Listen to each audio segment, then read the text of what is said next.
This is interview number 2 of the New Westminster Oral History Project, October 22nd, 2001.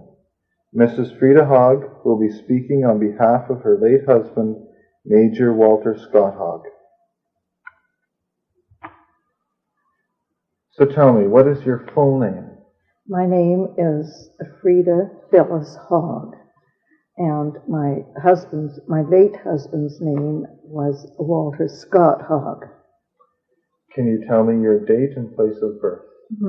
I was born July 16, 1916, in Bournemouth, England, and Walter was born in New Westminster, August 21st, 1914. Okay. Why don't you tell me a little bit about your children? Well, I have only one son, Walter Terence Hogg, and he is now retired and living in Avoca in Ireland, which is south of Dublin. He has 4 children. That would be my grandchildren: Cheryl, Suzanne, Christine, and Jason. And Cheryl is in Vancouver. Suzanne and her husband and their twins are in London, Ontario. Jason is recently married to Tracy, and he's in Toronto, as is his sister Christine. Okay, thank you.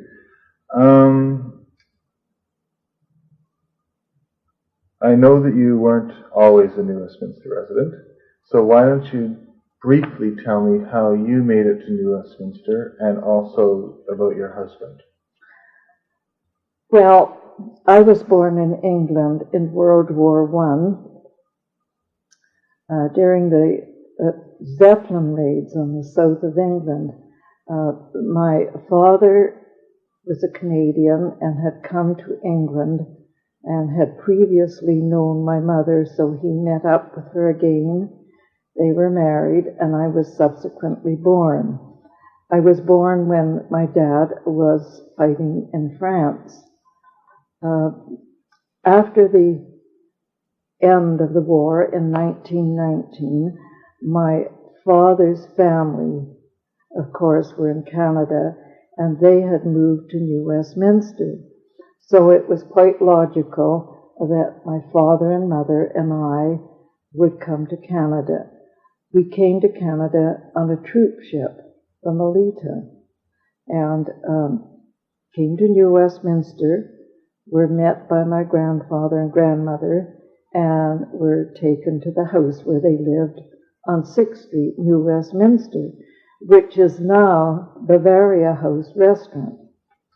Okay, good. And then tell me about your husband. Well, Walter was born in Sapperton in New Westminster, has lived here all his life, and went to Trap Tech School, and then became a New Westminster City employee. He worked for the City of New Westminster, ending his time there as electrical superintendent for the city. He worked for the city 41 years. Good. Okay. So tell me, what is your current address? I live at 719 Princess Street, Sterling Place, New Westminster. What branch of the armed forces was your late husband enrolled in? He was in the Army the entire time. And what was his rank and position? Well, he was in the Army prior to World War II. He was in the Army as a young man, 16 or 17 years of age. He was a company sergeant major and went on to be a sergeant, a second lieutenant, captain, and ended his career as major. When did he enroll? What is the date that he enrolled in the armed forces, and where? He enrolled in the non-permanent active militia. That's called NPAM in May 1931. 1931. And when did he end up enrolling into permanent? Well, at the outbreak of war, September 1939. Okay. That was when World War II, when war broke out. And where did he enroll? In New Westminster, in the Armory on Queen's Avenue. Okay. Tell me about the response of his family and your response to him enrolling at the outbreak of war. Well, coming from a family that had been connected to wars, right back to the Boer War, all my life, I just knew when war broke out that Walter would be in it. It was just a natural thing to happen. Of course, I was devastated because of the war, like everybody else, but it was something that had to be done for the men to go to war. So were you already married to Mr. Hogg by No, then? war broke out in September 1939, and the regiment was moving into the barracks on 8th Avenue and 8th Street. And that was going on. I was getting ready to leave my job at the Royal Columbian Hospital, so it wasn't until January 12th, 1940 that we got married. Okay. And so how old was Mr. Hogg when he enrolled in the permanent forces? He must have been 24. Okay. And how many years of service did he complete? About 6 years of active service, the entire length of World War II. Okay. And then for non-active service, including the... Well, he was in the non-permanent active militia before World War II, 6 years World War II, and after that, when he came back, he went in the militia and retired in 1965 as second in command of the Westminster Regiment. Then he went on to be chairman of the Regimental Museum in the Armory, and when he completed 10 years of that, he was appointed regimental secretary in the Armory and was regimental secretary until the day he died in 1991. So that was a span of 60 years. How did you feel, and how did your late husband feel, when you discovered that Canada declared war on Germany? I think we sensed it coming, like everybody else. They had that feeling that it was, the political situation was very, very serious. I happened to be having a holiday in a place, an island near Bellingham, and then Walter came down, took a few days off to meet me, and truly, the 2 or 3 days before war was declared, we had this feeling of pending seriousness. We were sitting at dinner, and this American warship sailed through between our island and the other island, and we just knew then that war would be declared. So Walter got up from the table and he said, "Freda, I'm going home," and he left. And the next day, of course, I wasn't in a holiday mood. I didn't complete my holiday. I just left too and took the bus back to New Westminster. Walter's was in the electrical department, which was on Carnarvon Street at that time. I got out of the bus on Columbia Street, walked up 6th Street and along Carnarvon to where they were, to their building, And Walter was just leaving work, and he said, Freda, I knew you would come. I knew you wouldn't stay any longer. So there was a real understanding between the two of Yes. you, yeah. Okay. Many of our friends, or I should say some of our friends, the women, 2 or 3 of them wouldn't get married if their husbands went overseas. But it was different with Walter and I. Right. So where did Walter get his training? Was it all done here in New West? Well, yes, until the regiment left. Yes, it was in the armory until the regiment left. And then the training was in various places in Canada. Okay, okay. And what was... So, Mrs. Hogg, tell me a little bit about your correspondence with Walter before he went across the Atlantic. It was not as easy to correspond in those days, of course, as it is now. Now we have email and telephone. In those days, you simply didn't phone back and forth, and of course there was no email. The regiment left New Westminster and went east, and then came back the following winter and were billeted in the old Hotel Vancouver. So Walter could get home the odd weekend, and of course we had a chance to talk to each other then. But there was no phoning back and forth.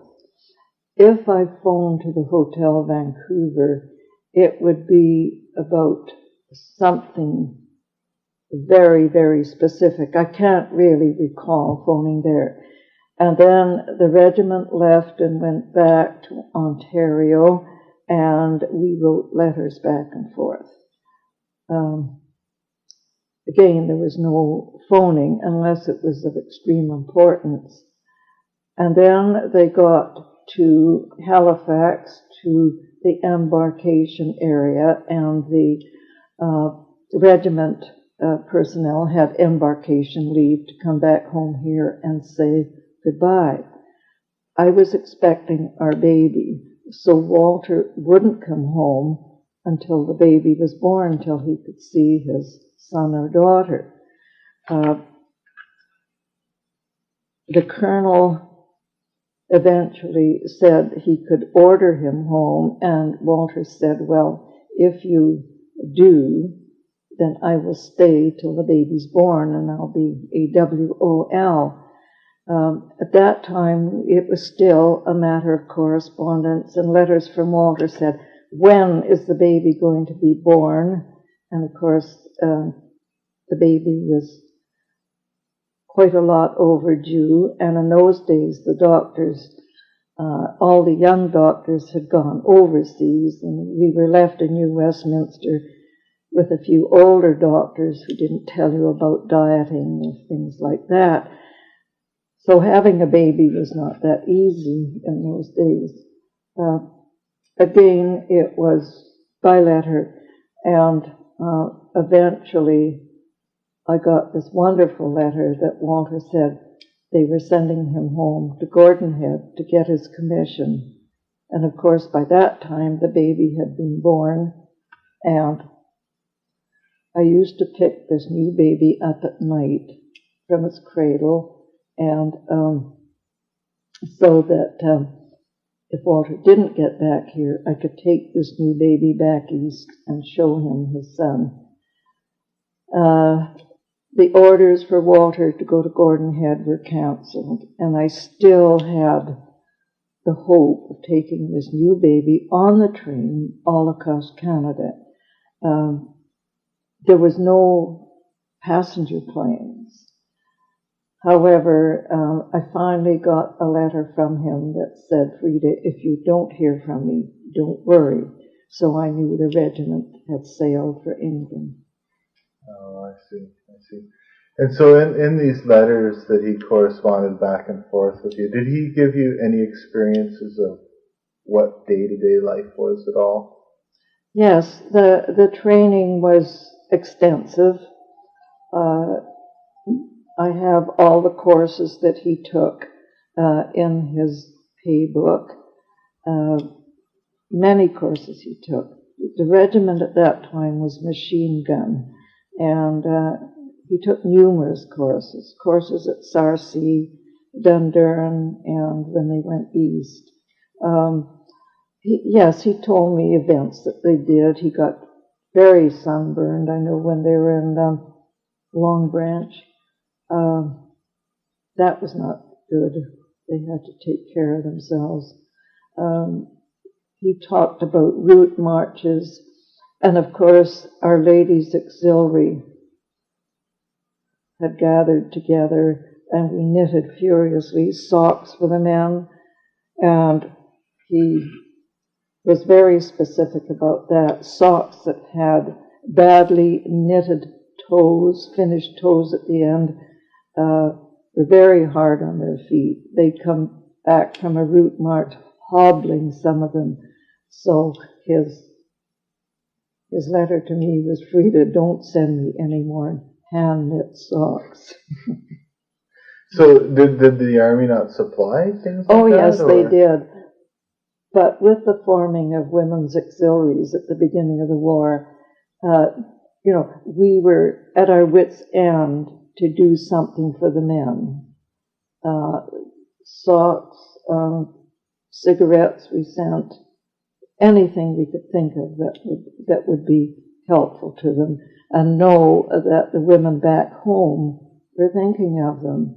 Actually, one of my friends, and I laugh when I think about it now, but it was very serious to her, saved enough money to buy a gun, and she was going to send that to her husband.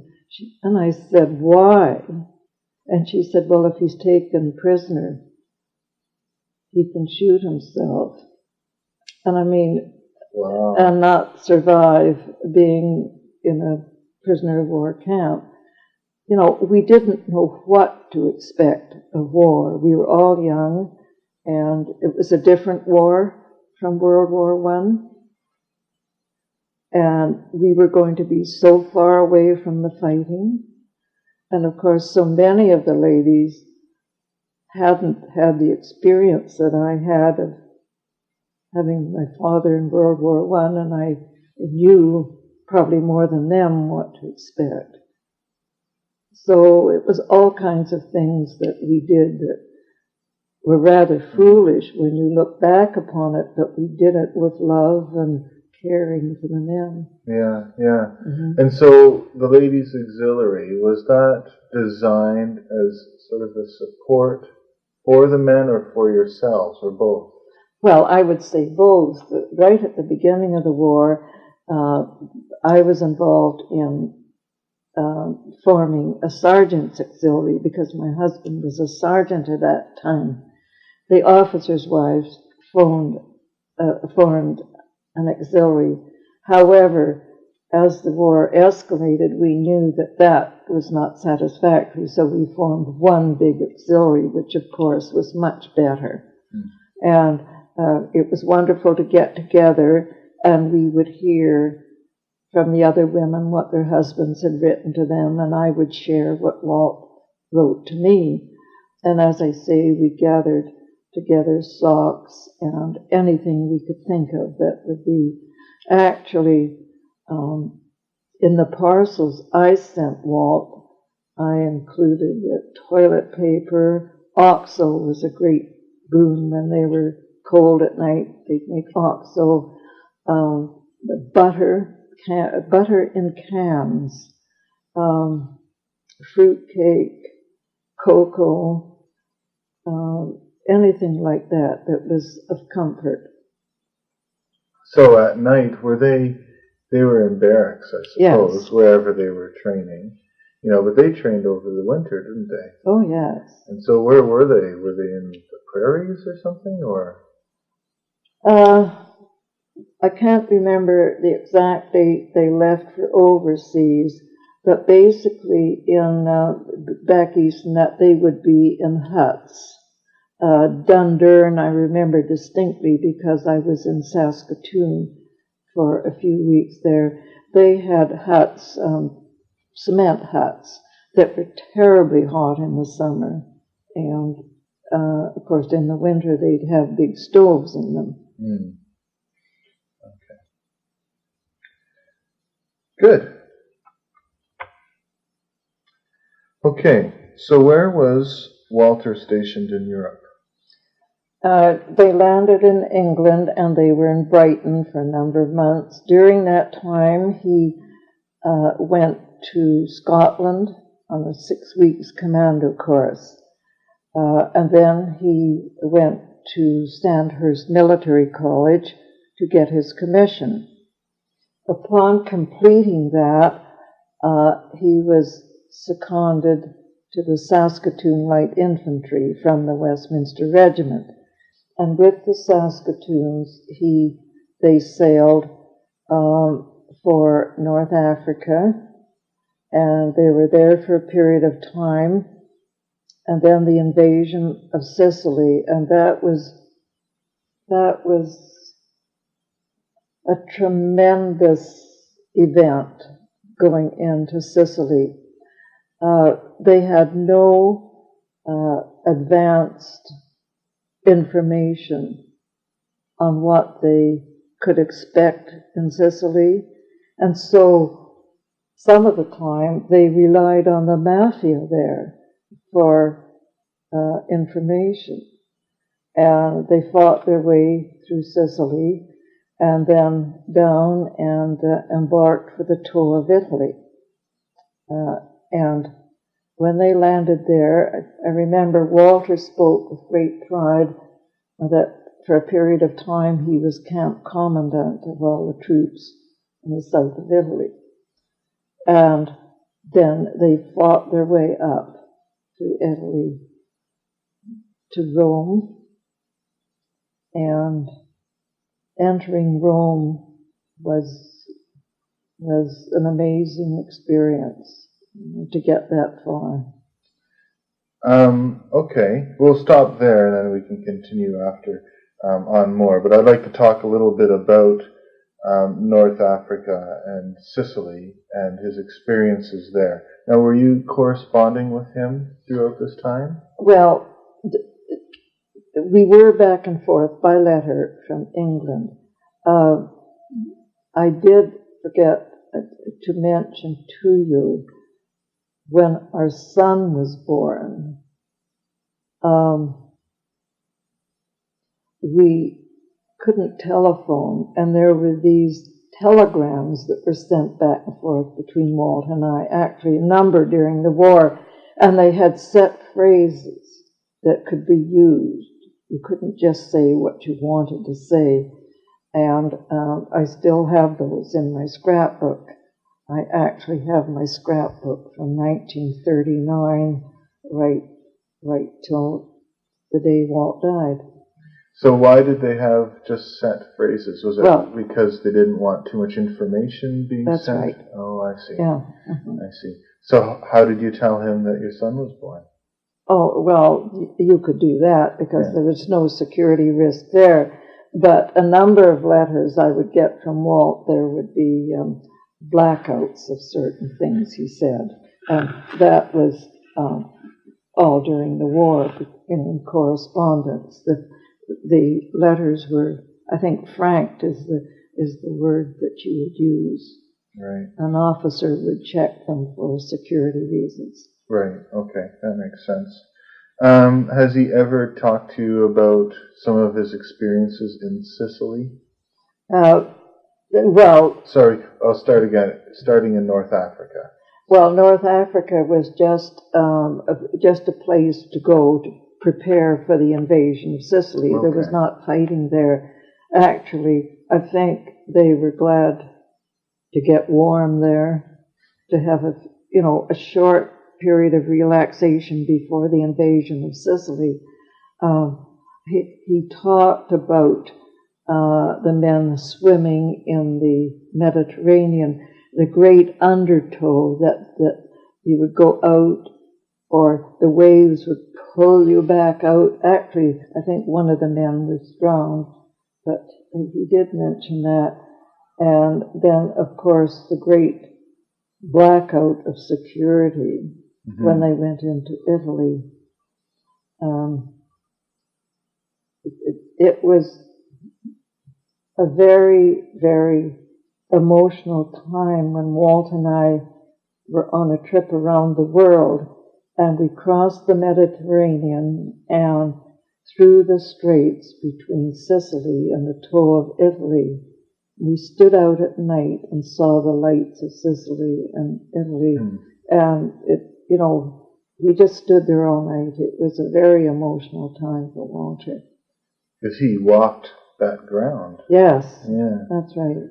Yeah, and so while he was in Sicily, was he in command of men then?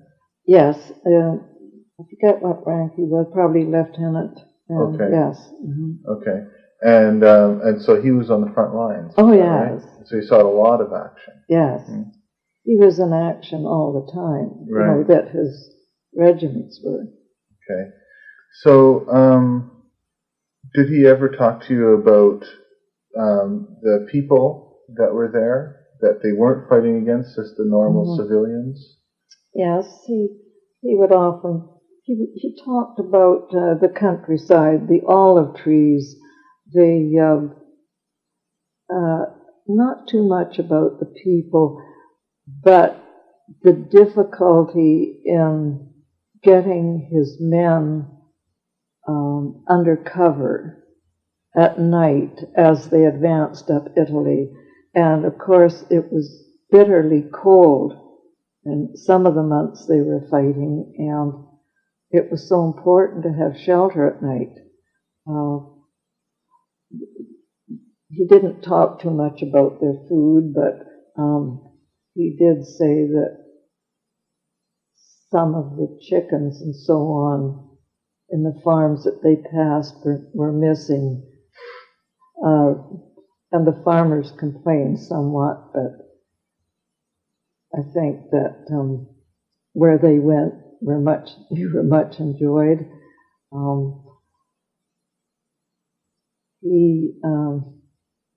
He talked about one of the routes they took up.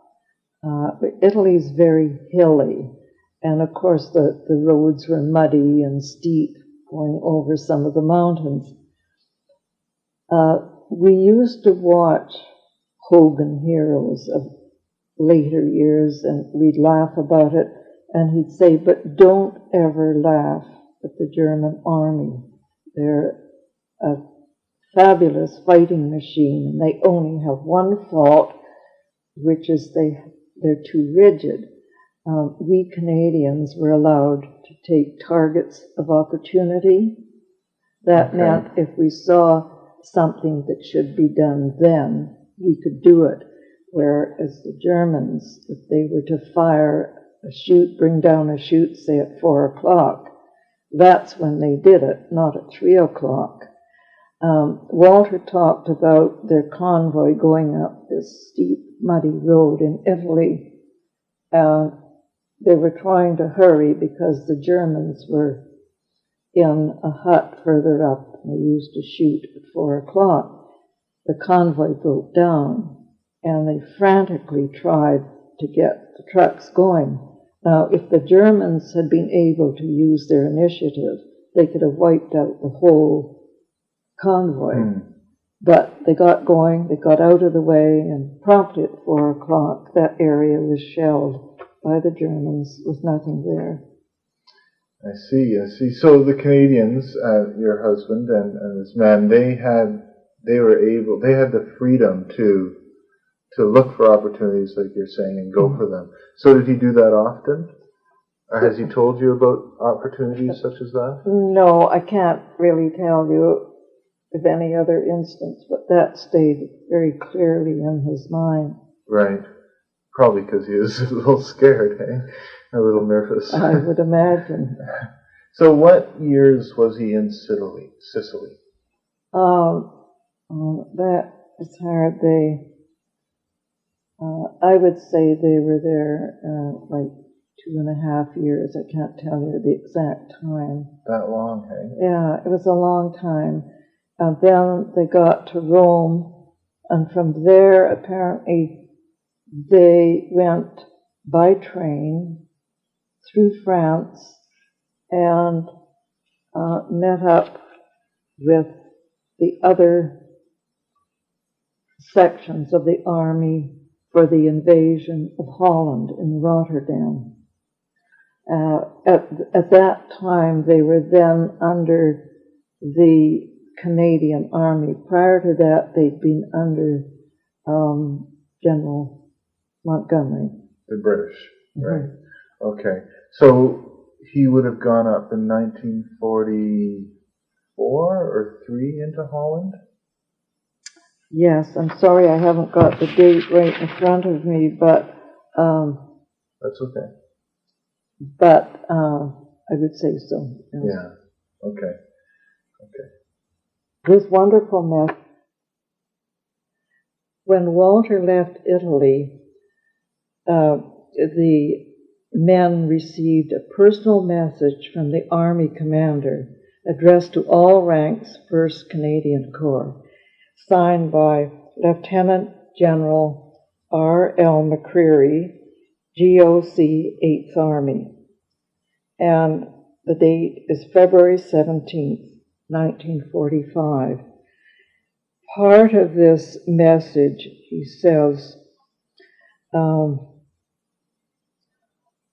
he said, in the battles of the Sicilian campaign, in the landing in Italy, and the advance to Campobasso, at the crossing of the Moro and the capture of Ortona, in the advance up the Liri Valley and the breaking of the Hitler line, in the breaking of the Gothic line and the capture of San Fortunato, and finally in the capture of Ravenna and the advance to the Senio. In all of these you have maintained and enhanced the great reputation that Canadian arms established in the last war at Vimy Ridge and on other historic battlefields. To this your contribution has already been outstanding, and whatever the future may bring, I am confident that your progress will be as distinguished as it has always been in the past while serving with the 8th Army. Wow, that's amazing. So he was involved in many campaigns going up throughout Italy and into Rome. And then when he went over, then you're saying after that he went back with the Canadians? They became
about going into Holland and the liberation. The people had been starving, and the very joyous reception the troops got. By this time, they were a carrier regiment on carriers, and the people were so glad to see them. They pushed close to the carriers, and the troops, one concern was that they would run over the feet of the people pressing so closely, and they threw bunches of tulips and flowers at the soldiers and the carriers. And Walter said when they got to the barracks at night, they were bruised from all these flowers being thrown at them. That's a lot of flowers. Mm-hmm. And so when he came into Holland, had Holland already, had the Germans already withdrawn? It was a time of the surrender at that time. There were pockets of Germans being captured and marched through the villages. And it was a time near the end of the war at that time. But the bombing had gone, the bombing of Holland, of Rotterdam, that's where Walter was, so that's why I'm most interested in that. I have pictures which I've shown you of the flattening of Rotterdam. Mm-hmm.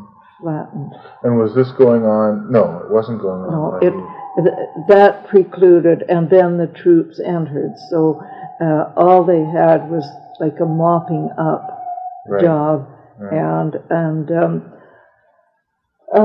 Walter was, I forget what you call it, but in charge of a small town at one time, that he was there trying to get the town functioning again, the food and the supplies, getting people elected to run the town when they left. Wow, it was that devastated, hey? Yeah.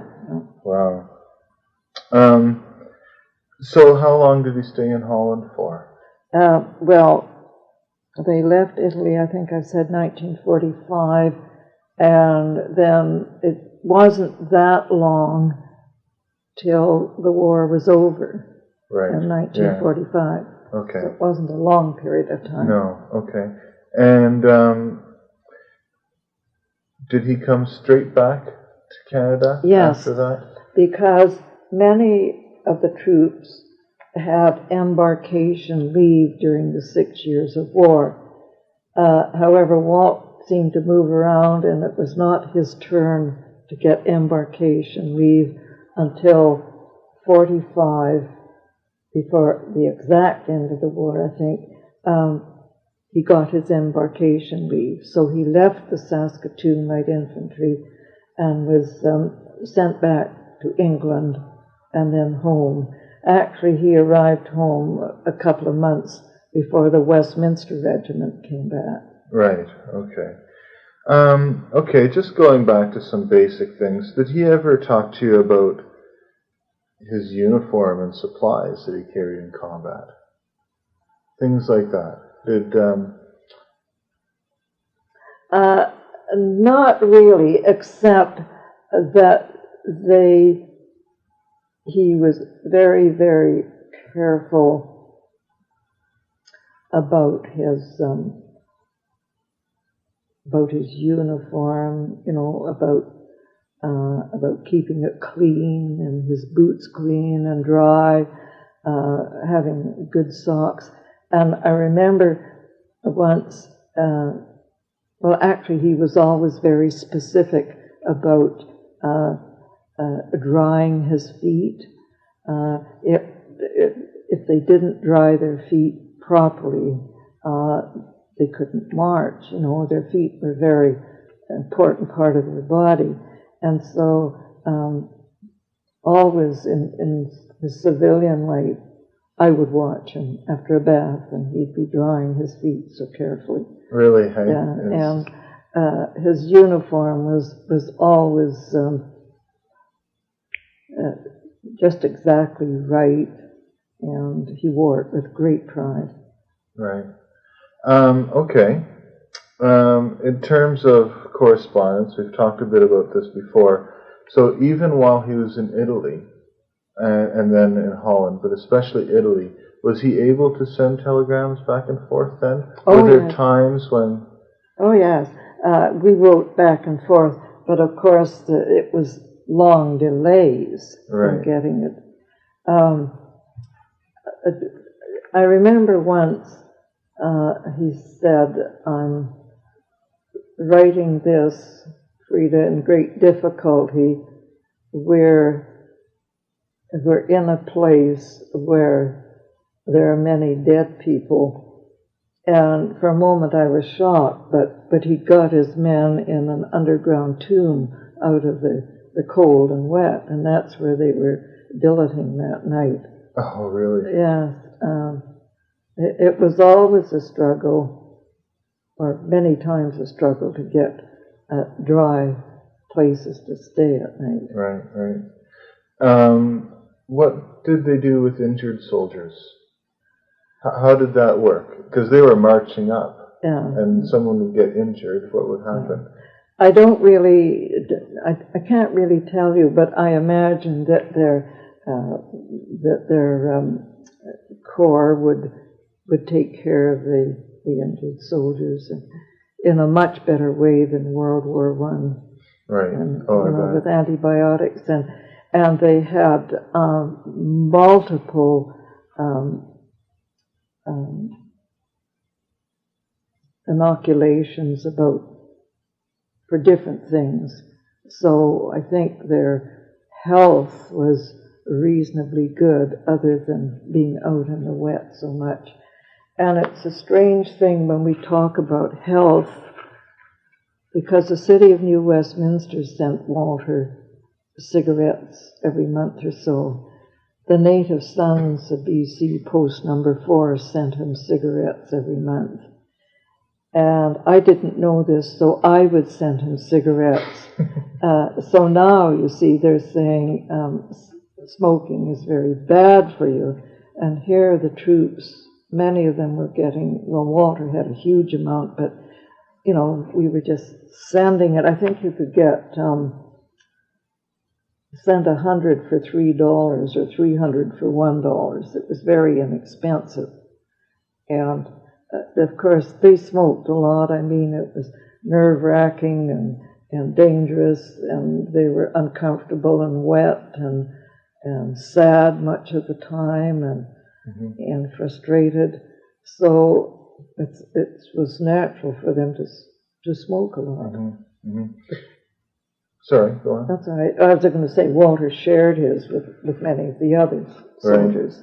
And so would the postal people of the armed forces go right up to the front lines to deliver?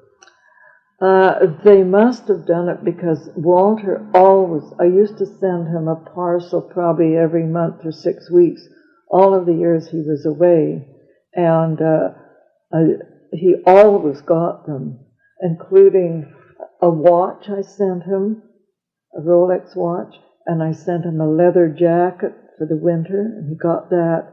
It was quite amazing. And some of the parcels, he told me, were marked damaged from the sea, or rescued from the sea. Some had been sprayed with a fire, something to put out fires on ships, but always he got them. They really felt quite that wonderful. Was important. Yes. So he participated in the liberation of Holland. Yes. Now, was that liberated by the time he had left?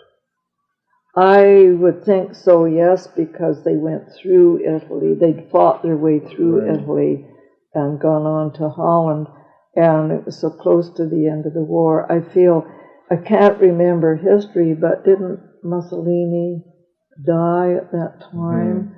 And the Germans and Italians were just breaking apart. Right.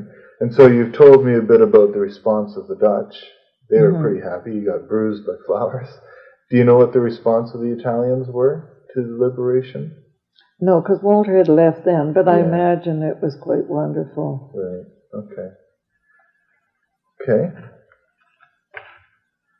Okay. So, Mrs. Hogg, while your husband was away overseas, what sort of things did you do during the war? Immediately when war was declared, because Walter had been in the army before the war, I knew many of the women, of course, the wives. So, and because New Westminster and because the men in the regiment were basically New Westminster men, not like it is now when men comprise the Royal Westminster Regiment from Surrey, Langley, Burnaby, everywhere.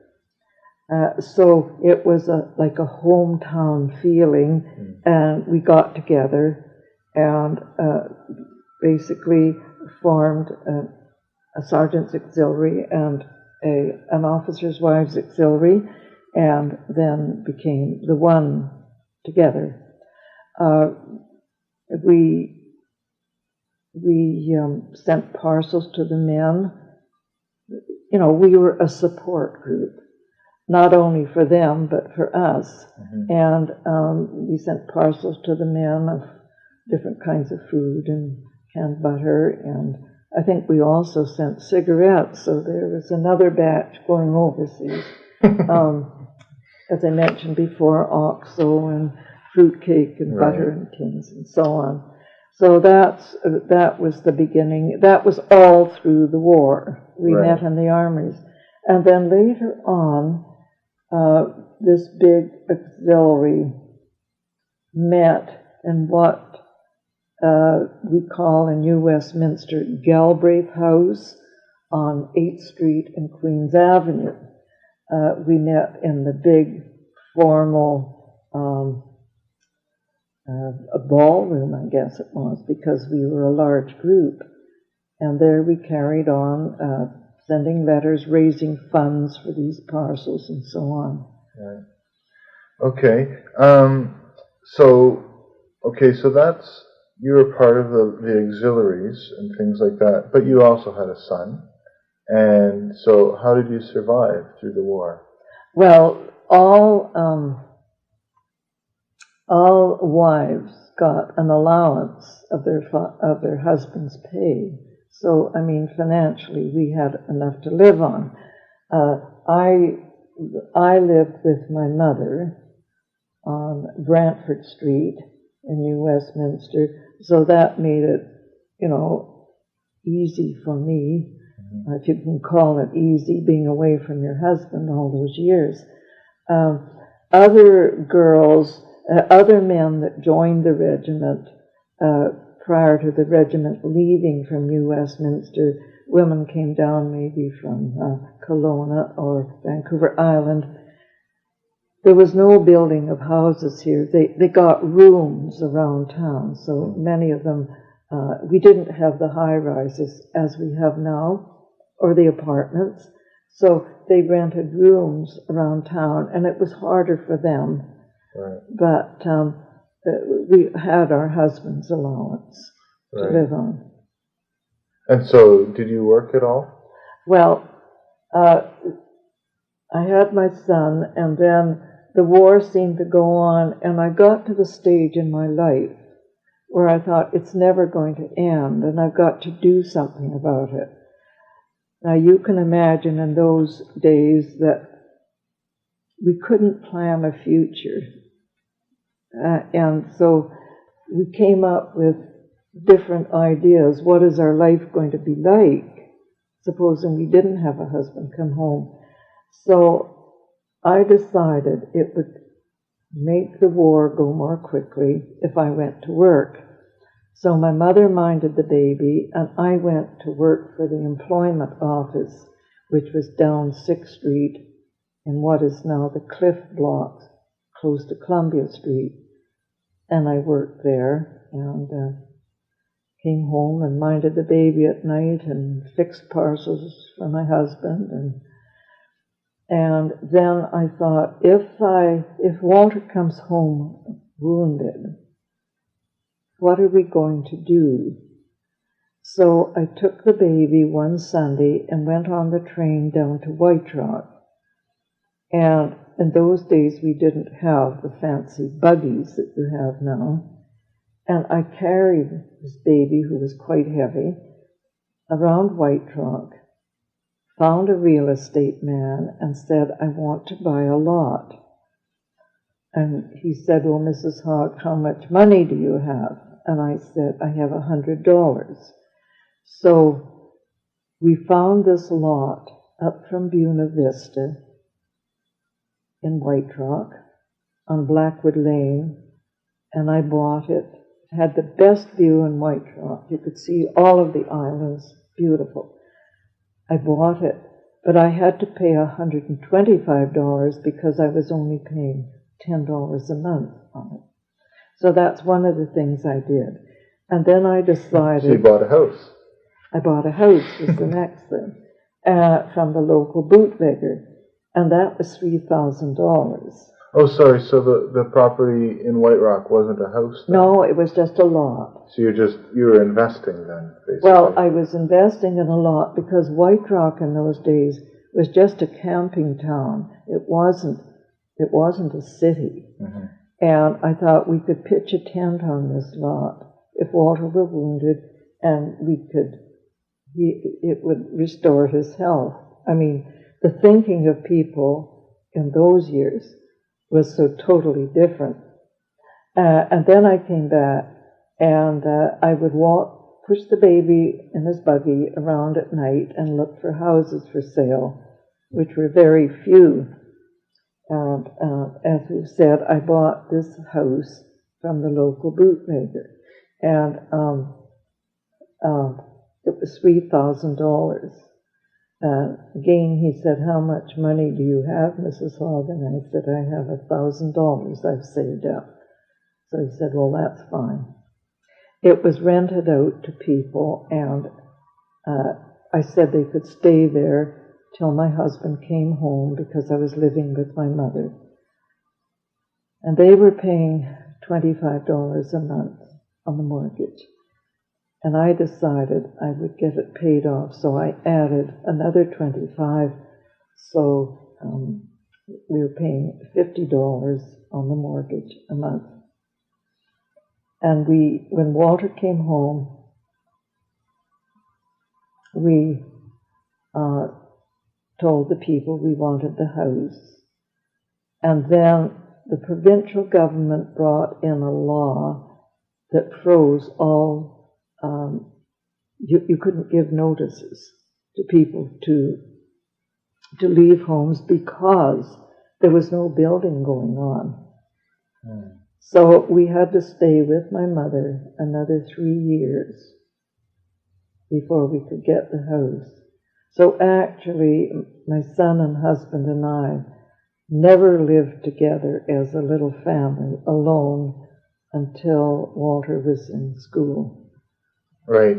Yeah. 6 or 7 years old or something. Yeah. It was most interesting in getting possession of the house. Finally, the government lifted the freeze, and we hired a lawyer for $25 and went to this hearing in Vancouver.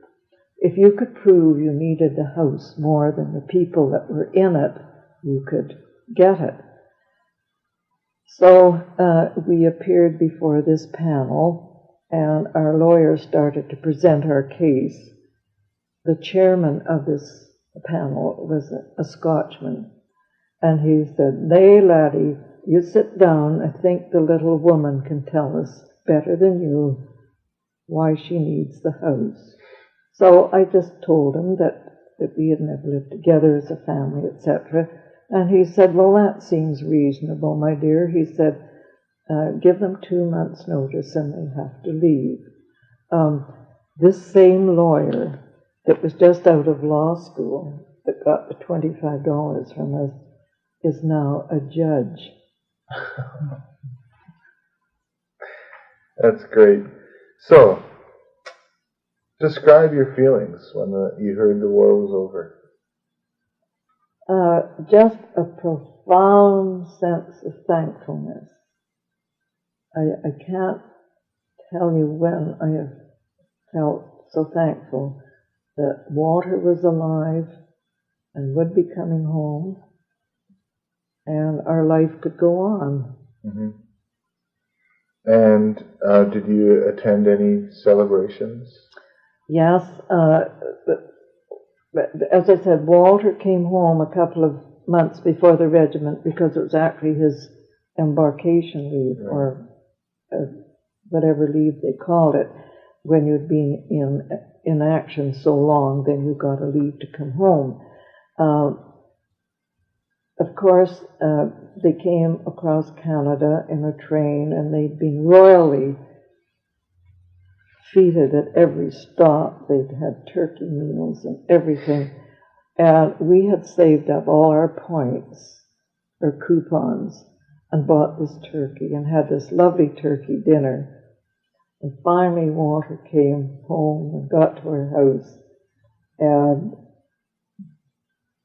they had just been stuffing turkey all across Canada, but he was so good. He said it was wonderful, and it was wonderful to see him.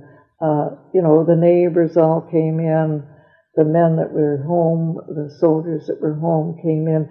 Our house was in the center of town here, and it was always full of people coming and going. My relatives, Walter's relatives, who lived on 8th Street, and it was just a time of people coming and going. Not an easy time for Walter and I to get to know each other. No. We'd only been married, we'd never lived together, only a weekend or two together, Mm-hmm. and a 2-day honeymoon in Victoria.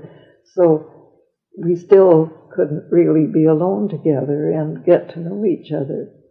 I had learned to produce a baby and look after the baby and do all our business and our insurance and paying our bills. And then I realized, when Walter came home, I had to shift some of this responsibility to him, or, as a husband and wife do. So that was hard on him too. His responsibilities had been everything from killing to caring for his men, and now he had to come home and learn how to pay bills. It was an adjustment, and a number of our friends just didn't make it. They couldn't adjust. They couldn't do it. What? When you say they couldn't adjust, was it just the total contrast and not being able to live within that? Well, I would say so. Some of the men had gone around with other women, and when they came home, they were not so in love with their wives, or their wives here had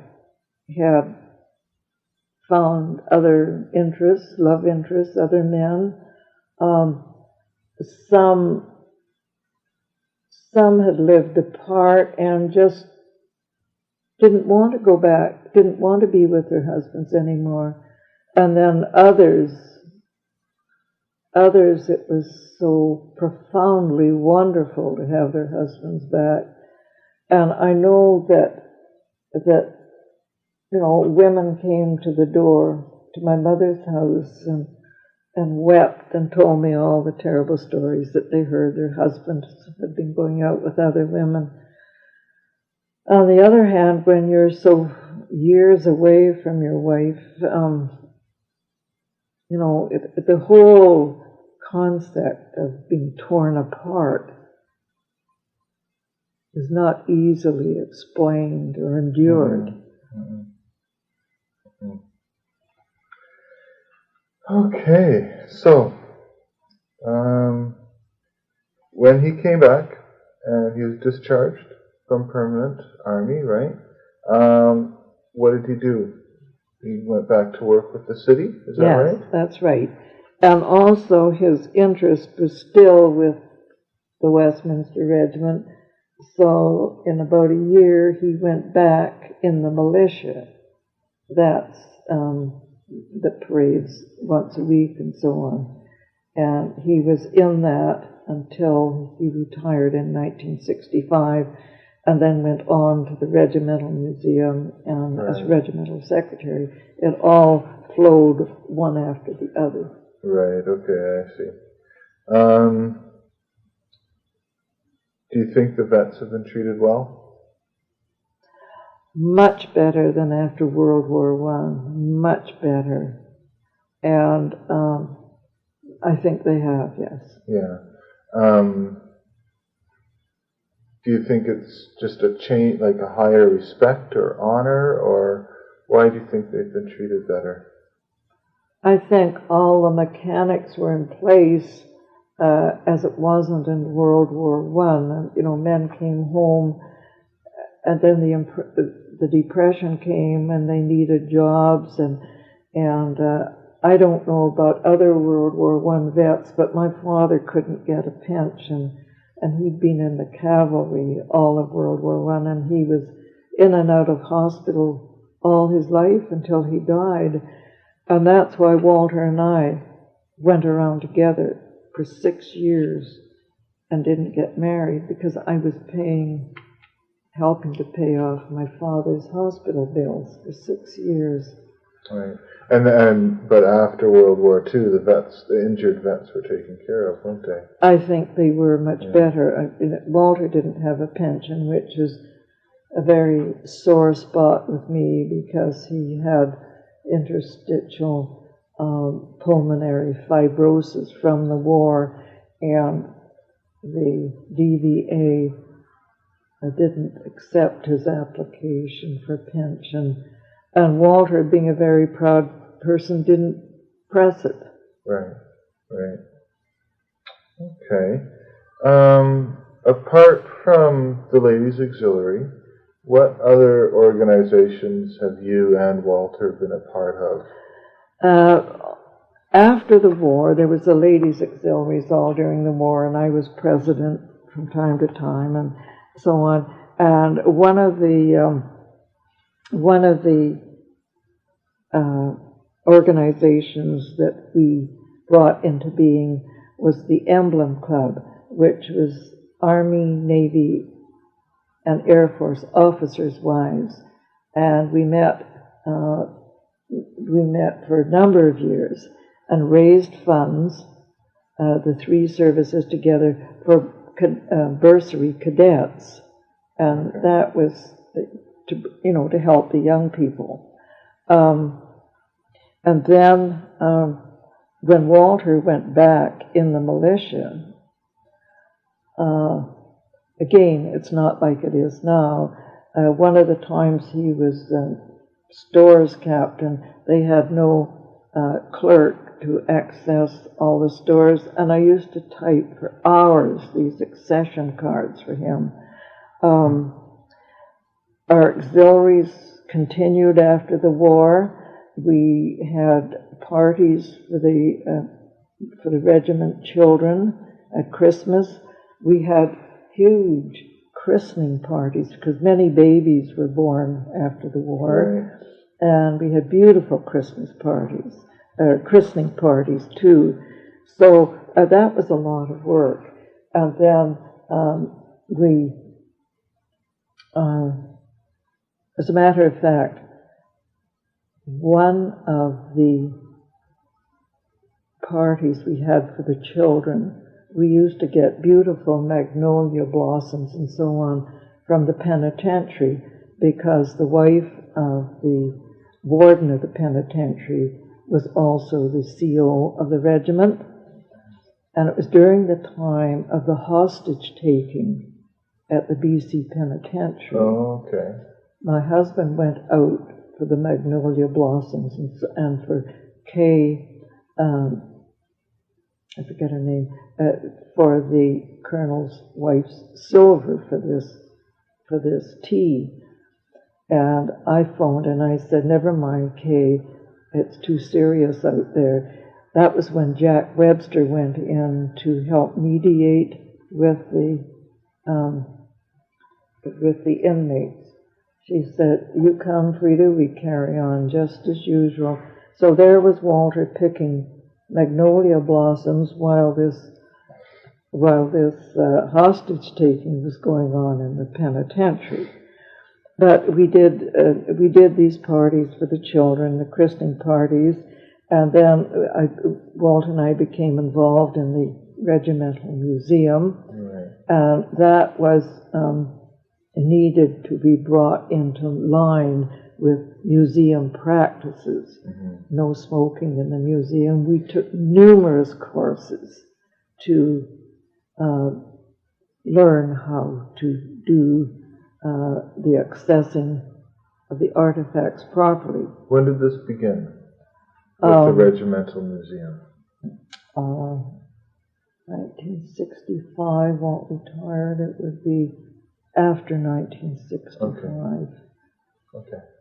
We spent one very, very informative week at Royal Roads Military College in Victoria.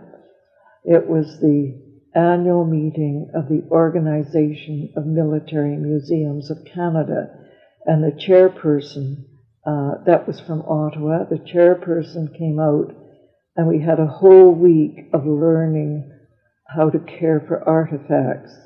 At that time, I could even court mount medals, which is a rather specialized practice. We learned how to care for artifacts and use gloves on our hands so that perspiration didn't mark them. We learned how to use acid-free paper for our different things that we accessed. It was very, very hard work. And after 10 years of that, I decided, well, before the 10 years, I decided we needed more publicity, so I composed a flyer or a brochure, which was very colorful with the gold and a blue stripe down the side of it, and it's still used today. We had courses where all of the military museums in British Columbia came one year to the armories. It was a weekend,